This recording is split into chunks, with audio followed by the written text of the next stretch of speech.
श्री स्वामी समर्थ प्रेक्षकांनो, इकडे आता आपल्या समीरने म्हणजे तू अनोळखी तरीही सोबती या मालिकेमध्ये आता समीरने आपल्या अर्पिताचा खूप मोठा मान सन्मान केलेला आता आपल्याला इकडे पाहायला मिळणार आहे.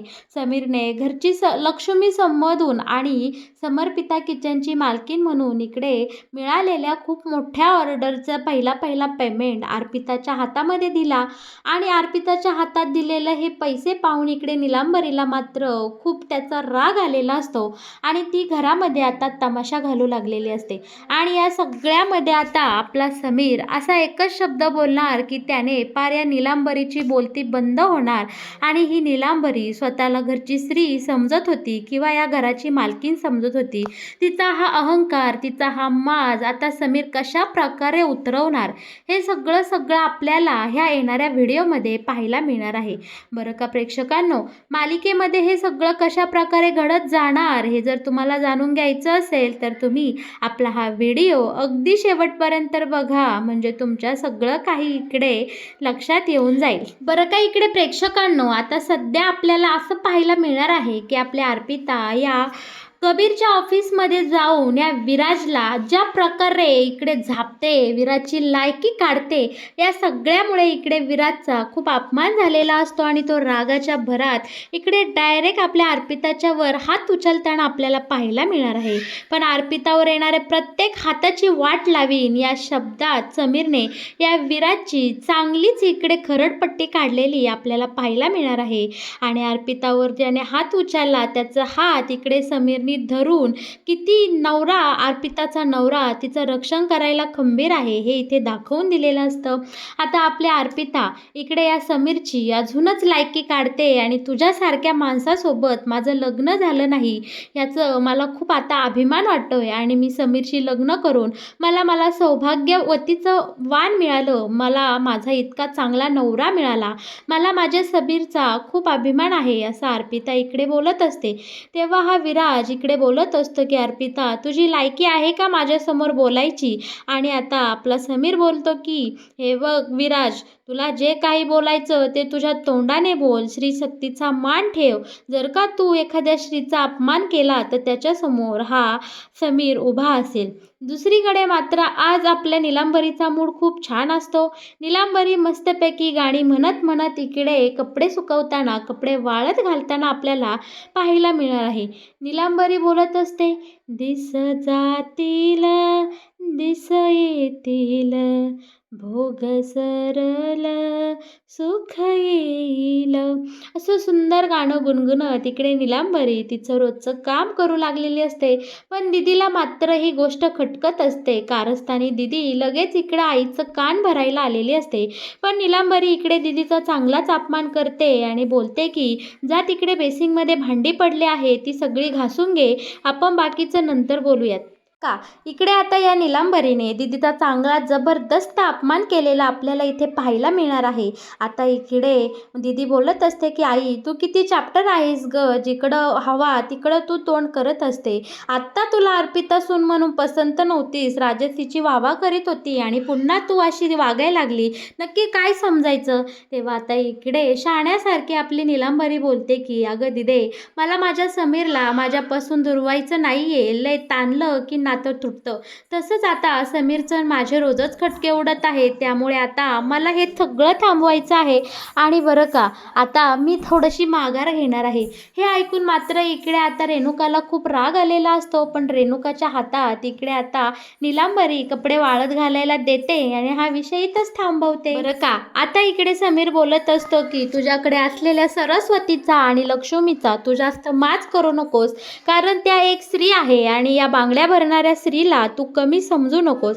या हातांनी कधी तलवार पकडले आहे तर कधी आपल्या चिमुरड्या बाळाला चारण्यासाठी घास, त्यामुळे तू तरी या हातांना कमी लेखायची चूक करू नकोस. तुझं कधी होत्याचं नव्हतं होईल आणि तू भिकेला लागशील हे तुझं तुलाच कळणार नाही.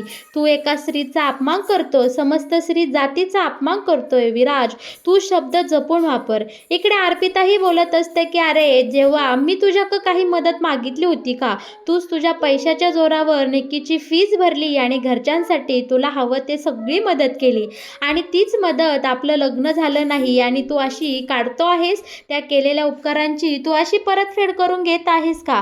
अरे माझं नशीब चांगलं म्हणून मी तुझ्यासोबत लग्न केलं नाही. बरं झालं त्याच वेळी तू माझ्यासोबत लग्न करणं स्वतःहून थांबवलं आणि माझ्या समीरसारखा चांगला नवरा मला मिळाला. इकडे आता या विराजचा खूप सारा अपमान करून झाल्यानंतर आपला समीर इकडे आता अर्पिताच्या हातातल्या बांगड्या खनखन खनखन छिनछिन वाजवतो आणि इकडे आता या विराजला बोलतो की ही आपल्या युद्धाची सुरुवात आहे. हा आपल्या युद्धातला शंखनाद आहे. आता आपल्यामधलं या युद्धाचा शेवट कसा होतो ते तू बघशीलच. आणि इकडे अर्पिताही विराजला बोलते की लाव तुला किती ताकद लावायची ते. आता तुझी सुद्धा गाठ आमच्याशी आहे. आम्ही सत्याच्या बाजूने लढणार आणि नाही तुझी सगळी इज्जत, तुझी ही गुर्मी, तुझा हा माज उतरवून दाखवला तर मी नावाची समीरची अर्पिता नाही. इकडे अर्पितानीही इकडे या विराजला ओपन चॅलेंज केलेलं आपण पाहणार आहोत. आणि रागे रागे आता अर्पिता रोडने निघून चाललेली असते. तिला या विराजचा खूप राग आलेला असतो. ती तणातणा फिनफिन करत चाललेली असते. समीर इकडे अर्पिताला समजावत असतो की अहो अर्पिता मॅडम शांती घ्या, थंड घ्या, अहो एवढं रागवणं बरं नाही. पण अर्पिता मात्र आपल्या तोऱ्यात आणि थाटातच इकडे चाललेले असते आणि अचानक समीर पाठीमागून गायब होतो. अर्पिता वळून पाहते. समीरला इकडे जीवाच्या आकांताने आवाज देत असते पण समीर काही तिथं येत नाही. आणि अचानक इकडे समीर सायकल घेऊन आलेला असतो चहाची आणि बोलतं की अर्पिता मॅडम चहा घ्या. चहाच्या एका घोटाबरोबर एक एक दुःख विसरून जा. चहाची गोडी तुम्हाला तुमचं दुःख विसरायला इकडे भाग पाडेल. आणि मस्तपैकी दोघांचा इथे सुंदर संवाद आपल्याला पाहायला मिळणार आहे. दुसरीकडे मात्र इकडे निक्की आता खूप टेन्शनमध्ये आपल्याला पाहायला मिळणार आहे. तिने सलीलला इकडे भेटायला बोलवलेलं असतं. सलील घरी गेलेला असतो आणि तिथे त्यालाही टेन्शन आलेलं असतं की निक्की त्याचा फोन उचलत नाही किंवा त्याच्या मेसेजला रिप्लाय देत नाही. इकडे नीलांबरीला आणि दिदीला ढकलून हे सलील आत गेलेला असतो. तितक्यात इकडे लगेच निक्कीचा मेसेज आल्याबरोबर सलील आल्या पावली परत निघून जातो. आणि इकडे आता ही दिदी आणि आपली नीलांबरी मागून बोलत असते की असा काय हा सलील, हाही त्या पुरोहितांच्या नादी लागला वाटतं. अर्पिताच्या वडिलांना बरं नाही याची याला काय एवढी काळजी वाटते. म्हणजे हाही त्या पोरीच्या नादी लागला की काय. इकडे आता मस्तपैकी नीलांबर आणि रेणुका स्वतःचेच अंदाज बांधताना इकडे पाहायला मिळणार आहे. दुसरीकडे मात्र आपला सलील निक्कीला भेटण्यासाठी घाईघाईने बाहेर गेलेला आपण इकडे पाहणार आहोत. आता निक्की समोर आल्यानंतर सलील निक्कीला बोलत असतो की निक्की आय एम सॉरी. खरं तर दादा इतकं मला भांडता येत नाही किंवा माझं मत स्पष्ट मांडता येत नाही. घरामध्ये मला कधी असं स्टँड घेऊन बोलायची वेळच आली नाही. कारण दादा आमच्या घरातला कर्ता पुरुष आहे आणि सगळे निर्णय तोच कायम घेत आला. तोच आईसोबत बोलत आला आणि आईला तिच्या चुकांची जाणीव करून देता आला किंवा आईसोबत त्याचं छान बॉन्ड आहे. म्हणून कदाचित तो तिकडे वहिनीची बाजू घेऊन आईसोबत भांडत असतो. निक्की यार गैरसमज करून घेऊ नको. पण मला माझ्या आईसमोर नाही तुझी बाजू घेता आली. पण याचा अर्थ असा होत नाही की माझं तुझ्यावर प्रेम नाही. निक्की माझं तुझ्यावर खूप प्रेम आहे. Please I am sorry. इकडे सलील आता त्याची बाजू सेफ करताना आपल्याला पाहायला मिळणार आहे. दुसरीकडे मात्र इकडे निक्की हे कसल्याही गोष्टी ऐकण्याच्या मनस्थितीत नसते. तिच्या डोक्यात फक्त एकच गोष्ट चालू असते की बाबा आजारी आहेत, मला खूप वाईट वाटतंय आणि बाकी दादाने फसवलं, वहिनीची मनस्थिती नाही, या सगळ्या गोष्टींनी निक्की अगदी इकडे गोंधळून गेलेली असते. तिला अगदी रडू कोसळलेलं असतं. निक्की रडत रडत आता इकडे सलीलला मिठी मारते आणि मोठ्या मोठ्याने हंबरडा फोडते की सलील मी नाही रे स्ट्रॉंग. मला या सगळ्या गोष्टींचं खूप दडपण आलं आहे. मला सगळ्याची काळजी वाटते. बाबांची तब्येत बरी नाही, वहिनीही तिकडे कोसळली, दादा नचिकेत दादा असा वेड्यासारखं वागायला लागला. या सगळ्या गोष्टीमुळे मला खूप टेन्शन आलं आहे. तेव्हा सलील बोलतो अगं वेडे रडतेस कशाला, मी आहे ना तुझ्यासोबत, तू काळजी करू नको, मी तुझी साथ कधीही सोडणार नाही. डोळे पुस बरं निक्की, तू एकदम स्ट्रॉंग आहे त्यामुळे तू ही परिस्थिती नक्की हाताळशील. आणि हो मी आहे ना तुझ्यासोबत, तुझ्या बाबांना नक्की बरं वाटेल आणि नचिकेत दादालाही त्याची चूक सांभाळेल. इकडं सलील एक चांगला मित्र बनवून, एक चांगला प्रियकर बनवून इकडे आता या निक्कीला सांभाळताना, सावरताना, तिला आधार देताना आपल्याला पाहायला मिळणार आहे. आणि दुसरीकडे आता इकडे छानपैकी अर्पिताचा मूड फ्रेश झालेला असतो आणि समीर अर्पिता ठरल्याप्रमाणे आता त्यांच्या दुसऱ्या क्लायंटला भेटायला गेलेले असतात. आता त्यांनी समर्पिता किचन पुन्हा एकदा नवीन जोमाने सुरू करायचं ठरवलेलं असतं. अर्पिताच्या प्लॅननुसार इकडे त्यांच्या सगळ्या जुन्या कस्टमरला ही दोघेही भेटायला जाणार असतात, त्यांची धावती भेट घेणार असतात आणि पुन्हा एकदा आपलं समर्पिता किचन चालू होणार आहे असं सगळ्यांना हे सूचना करत असतात. एकतर यांची कामाची पद्धत खूप चांगली असल्यामुळे त्यांच्या कस्टमरला ह्यांचं जेवण खूप आवडत असतं आणि बरेचसे त्यातले कस्टमर त्यांना रिपीट झालेले असतात. आता पुन्हा एकदा नव्याने समर्पिता किचन चालू होणार, त्यामुळे अनेक लोक खुश झालेले आपल्याला इकडे पाहायला मिळणार आहे. त्यातली बरीच लोक इकडे अर्पिताची प्रेमाने चौकशी करत असतात की अर्पिता मॅडम तुम्ही व्यवस्थित झाल्या का, तुमच्यासोबत खूप वाईट घडलं पण ठीक आहे, तुम्ही या सगळ्या संकटातून बाहेर येसाल आणि तुमच्या समर्पिता किचनची पुन्हा एकदा नव्याने मस्त जोमाने इकडे उभारणी करसान, असे छान छान आशीर्वाद आणि खूप साऱ्या शुभेच्छा इकडे समीर अर्पितीला मिळताना आपल्याला पाहायला मिळणार आहे.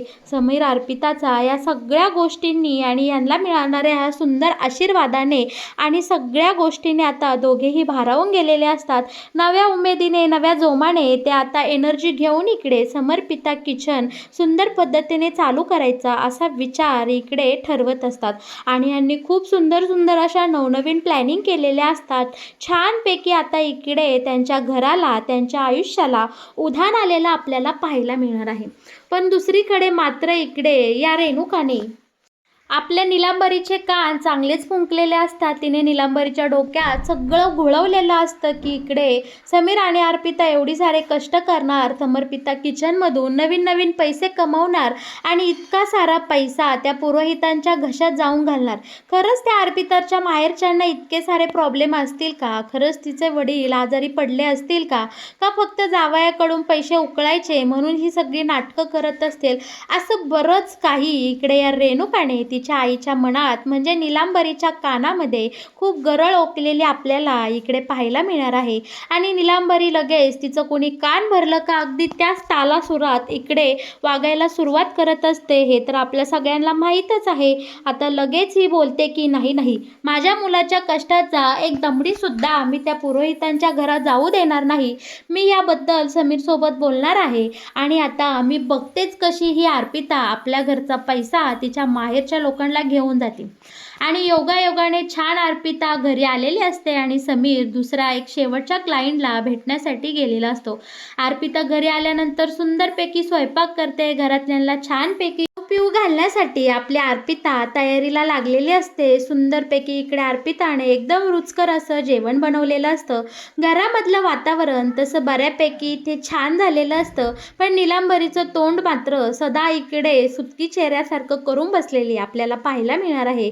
आपला समीर इकडे घाईघाईने घरी आलेला असतो. अगदी चेहऱ्यावर आनंद समीरच्या ओसांडून वाहत असतो आणि येता येता समीरने एक सुंदर आनंदाची बातमी इकडे आणलेली असते. घरी आल्याबरोबर समीर सगळ्यांसमोर सांगतो की अर्पिता मॅडम, खूप दिवसानंतर आपल्या नवीन समर्पिता किचनचा पहिला पेमेंट आला आहे.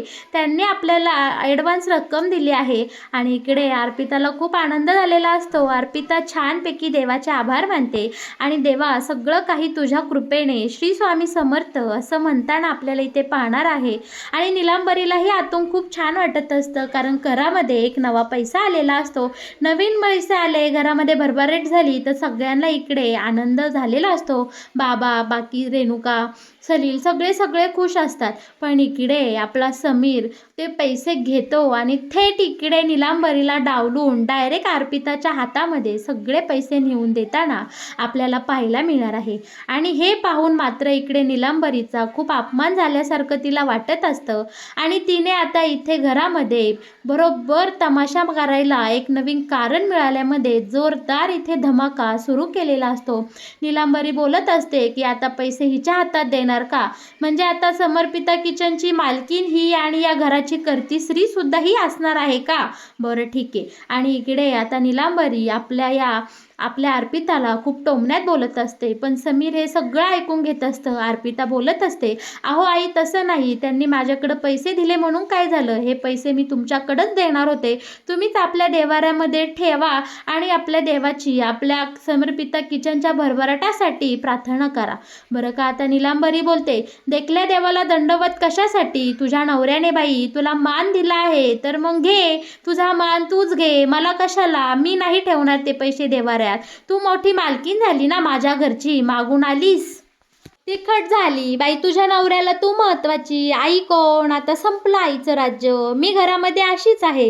इकडे आता नीलांबरी खूप काही काही बोलत असते, अर्पिताला वाईट बोलत असते, घरी येणाऱ्या लक्ष्मीचा इकडे नकळत का होईना नीलांबरीने अपमान केलेला असतो. आणि ही गोष्ट मात्र इकडे समीरला खूप खटकलेली असते. समीर बोलतो की आई राग नको माणूस, समर्पिता किचनची मालकीन अर्पिता मॅडम आहेत आणि तू माझ्या या घराची मालकीन, माझ्या मनाची मालकीन आहेस. आई हे जे पैसे आहेत ते समर्पिता किचनचे आहे आणि आपल्या घराची लक्ष्मी, आपल्या घरातली सून अर्पिता मॅडम आहे की नाही, बरोबर ना, हे तर तुला मान्य आहे ना. मग लक्ष्मीच्या हाती लक्ष्मी दिल्याने आणखी भरभराट होते. आपल्या घराची खरी लक्ष्मी अर्पिता मॅडमच आहे. आणि बरोबर आहे आई, तू घरची करती स्त्री असली तरी पण आपल्या घरची लक्ष्मी अर्पिता मॅडम आहे. त्यामुळे हे पैसे देवाऱ्यात अर्पिता मॅडम ठेवतील, कारण समर्पिता किचन त्यांचं आहे आणि त्यांच्या हाताला खूप भरभराट यश आहे. त्यांच्या हातचा स्वयंपाक आवडतो की नाही तुला, मान्य कर, छान करतात ना अर्पिता मॅडम स्वयंपाक. आता इकडे गोड गोड बोलून समीरने बरोबर या नीलांबरीला मूर्खात काढलेली असते आणि गोड बोलून नीलांबरीची खोड मोडत इकडे समीरने आपल्या अर्पिताला लक्ष्मीचा मान देऊन तिच्या हाती हे सगळे पैसे देऊन आपल्या अर्पिताचा सन्मान केलेला इकडे पाहायला मिळणार आहे. तर मग प्रेक्षकांनो, कसा वाटला तुम्हाला तू अनोळखी तरीही सोबती या मालिकेत येणारा हा नवीन ट्विस्ट, या मालिकेचे असेच नवनवीन अपडेट जर तुम्हाला सगळ्यात आधी जाणून घ्यायचे असतील तर तुम्ही आपल्या या चॅनलला नक्की सबस्क्राईब करा आणि हो, व्हिडिओला लाईक केल्याशिवाय अजिबात कुठे जाऊ नका. धन्यवाद.